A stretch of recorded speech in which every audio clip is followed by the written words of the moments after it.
Hi எல்லாருக்கும் வணக்கம். காய் விளாக் சேனலை மறக்காமல் சப்ஸ்கிரைப் பண்ணுங்க. வாங்க வீடியோக்குள்ளே போகலாம்.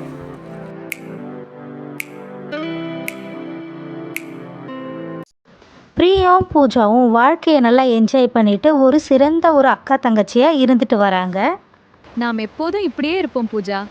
வாழ்க்கை நம்ம எங்கே கொண்டு போனாலும். கண்டிப்பாக்கா, எனக்கு பயமா இருக்கு. தங்கையான பூஜாவுக்கு வாழ்க்கையை நினச்சி எப்போதுமே பயமாகவே இருந்தது.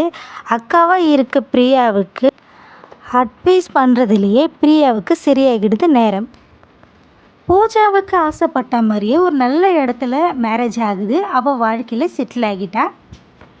பிரியாவும் அவள் காதலிச்சு வந்த கௌதமை கரம் பிடிக்கிறா சந்தோஷமா. அவங்க 2 பேர் ஆசைப்பட்ட மாதிரியும் அவங்களோட வாழ்க்கை அமைஞ்சுது. சில வருடங்கள் அப்படியே போகுது.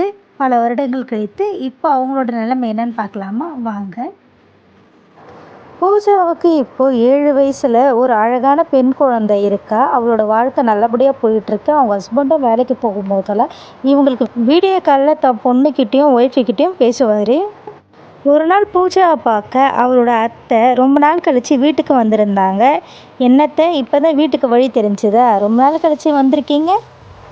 அப்படிலாம் இல்லை பூஜா, எனக்கே உடம்பு சரியில்லைன்ட்டு உனக்கு தெரியும்ல, அதுதாம்மா என்னால் வர முடியல. எப்படிம்மா இருக்க பூஜா? நல்லா இருக்கேன். நான் நல்லா இருக்கேன் அத்தை. நீங்கள் எப்படி இருக்கீங்க? நான் நல்லா இருக்கேம்மா. இதுதான் உன் பொண்ணா? பார்க்க அப்படியே உன்னை போலவே இருக்கா. உன்னை சின்ன வயசில் பார்த்த மாதிரியே இருக்கா. அப்படியே உன் பொண்ணு பேர் என்னம்மா? அத்தை, என் பொண்ணு பேரை கூட மறந்துட்டீங்களா? அவளோட பேர் தீபா அத்தை. சாரிம்மா பூஜா, எனக்கு வயசாயிடுச்சுல, கொஞ்சம் மறந்துட்டம்மா. ரொம்ப நாள் கழிச்சு வந்திருக்கீங்க அத்தை. என்ன விசேஷம்மா வீட்டில்? ஆமாம்மா, கரெக்டாக கண்டுபிடிச்சிட்டியே. என் பையனுக்கு தான் கல்யாணம். ஓ, அசோக்குக்கு அப்போ மேரேஜ் பண்ண போகிறீங்களா? நல்ல விஷயந்தான். பொண்ணு யார்? நீ நேரில் வந்து பார்ப்பல, அப்போ பாருமா அப்படின்னு சொல்லிடுறாங்க. சரிங்க அத்தை, எப்போ மேரேஜ்? அடுத்த வாரம் தாம்மா கல்யாணம். மறக்காமல் உன் குடும்பத்தோடு வந்துடணும், சரியா? நான் எப்படி அத்தை வராமல் இருப்பேன்? கண்டிப்பாக என் குடும்பத்தோடு நான் வந்துடுறேன். அப்புறம் அத்தை, உங்ககிட்ட ஒன்று கேட்கணும். பிரியாவுக்கு நீங்கள் பத்திரிக்கை வச்சிட்டிங்களா? அது எப்படிம்மா பிரியாவுக்கு பத்திரிக்கை வைக்காமல் இருக்க முடியும்? நான் உனக்கு பத்திரிக்கை வச்சுட்டேன். சின்ன அத்தை அவளுக்கு வைக்க போயிருக்கா. அடுத்த வாரமே கல்யாணன்றதுனால ஒரு ஆளால் என்னால் எல்லா வேலையும் செய்ய முடியலலாமா. வயசாயிடுச்சு எனக்கும். அதனால் எனக்கு உதவியும் உங்களோட சின்னத்தை பத்திரிக்கை வைக்க போயிருக்கா.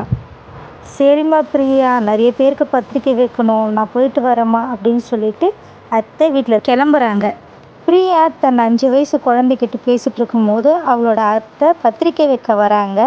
இந்த மாதிரி பத்திரிக்கை வச்சுட்டு அடுத்த வாரம் கல்யாணமாக மறக்காமல் வந்துடு அப்படின்னு சொல்லிட்டு சீக்கிரமாக கிளம்பிடுறாங்க. அவள் ஹஸ்பண்ட் கௌதம் ஒர்க்லேருந்து வந்ததும், இன்னைக்கு என் அத்தை பத்திரிக்கை வச்சுருந்தாங்க, அடுத்த வாரமாக கண்டிப்பாக நீங்களும் வாங்க, நம்ம அந்த கல்யாணத்துக்கு போயிட்டு வந்துடலாம். பதிலுக்கு கௌதம் சொல்கிறான், அடுத்த வாரமா? கண்டிப்பாக என்னால் முடியாதும்மா. இப்போ தான் என்னோடய ஒர்க்கில் எனக்கு பர்மனெண்ட் ஆக்கிறத பற்றி பேசிகிட்டு இருக்காங்க. இப்போ போய் நான் லீவு போட்டால் எனக்கு அதை கேன்சல் பண்ணுறது கூட வாய்ப்பு இருக்குமா.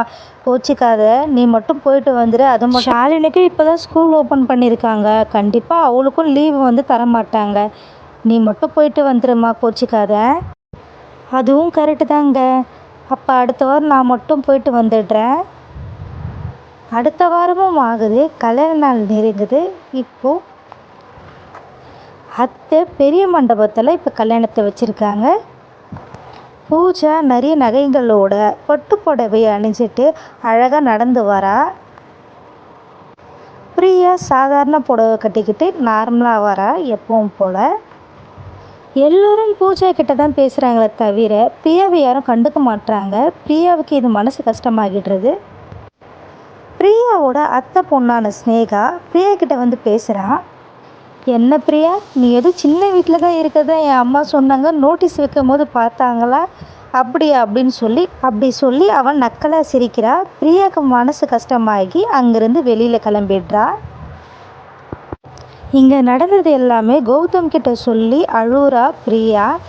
எங்க காசு பணம் இல்லைன்னா யாரும் நம்மளை மதிக்க மாட்டாங்களா? அங்கே ஏதோ என் அத்தை நோட்டீஸ் வச்சதுனால தான் நான் கல்யாணத்துக்கு போனேன், ஆனால் அங்கே என்னை யாருமே மதிக்கலைங்க அப்படி சொல்லி அழுவுறா பிரியா.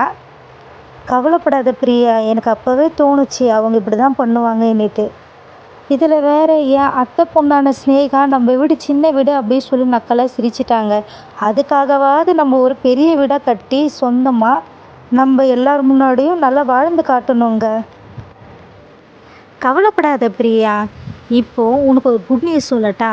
என்னோடய ஆஃபீஸில் என்ன பர்மனெண்ட் ஆக்கிட்டாங்க. இப்போ என்னால் ஹவுசிங் லோன் கூட எடுக்க முடியும்.